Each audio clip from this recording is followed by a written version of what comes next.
প্রস্তুতি মোটামুটি আমরা সকল ডিপার্টমেন্টে যার যার অবস্থান থেকে নিয়েছি।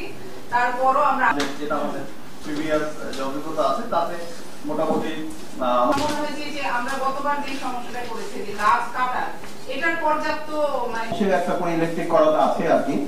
তারপরেও যদি স্যার আমাদের কোনো হেল্প কিছুদিন আগে সমস্ত পাড়াগুলোকে হাত দিয়ে আমরা ওই সময়টা যদি আসে ওইটা শুরু বেলসুরি যদি ওই টাইপের মার্চ করে যদি কম কিছুটা আজকে যেমন ম্যাডাম আপনার স্বাভাবিক জোয়ারের যে যদি ওরকম হয় বিদ্যুতের লাইন তো আপনারা আগে বাতাস হলে তো আগেই আপনারা এটা নিয়ে ব্যবস্থা নিয়েছেন। আরো যে একুশ হবেন আমরা ইতিমধ্যে দখলের 7 নম্বর সিগন্যালের স্যারদেরকেও জানিয়েছি যে যেহেতু এরা উপকূলবর্তী এই মুহূর্তে 4564 জন স্বেচ্ছাসেবক এবং মেডিকেল টিম প্রস্তুত রয়েছে, যেটা ইতিমধ্যে আমরা শুনলাম।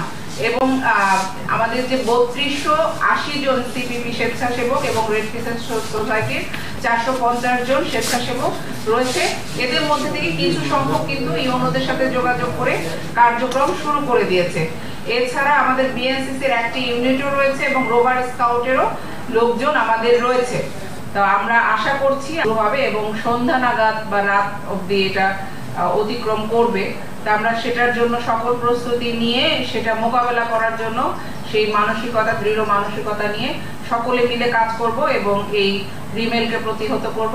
এছাড়া ঝড় পরবর্তীও আমাদের এই যে বিশুদ্ধ পানির ট্যাবলেট সহ খাবার পানি সরবরাহের জন্য প্রস্তুত রাখা হয়েছে।